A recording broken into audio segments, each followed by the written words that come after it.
மூளை மற்றும் நரம்பு நோய்கள் வராமல் தடுக்கும், வயதானவங்களுக்கு இருக்கக்கூடிய மன அழுத்தத்தை கண்ட்ரோல் பண்ணும், முடி கொட்டுறதை நிப்பாட்டும் இந்த சாலை மீனை சாப்பிடும்போது. ஒமேகா 3 அதிகம் உள்ள மீனை சாப்பிட்டாலும் மூளைக்கு ரொம்ப ரொம்ப நல்லது. மூளை ஆரோக்கியம் பெறணும்னு நினைக்கிறவங்க இந்த ஒமேகா 3 அதிகம் உள்ள சாலை மீனை சாப்பிடணும்.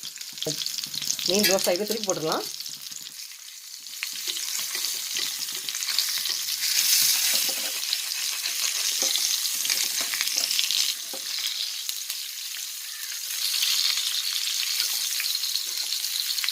மீன் கொஞ்சம் பிரிஞ்சு போகும், நல்லா தான் வருது.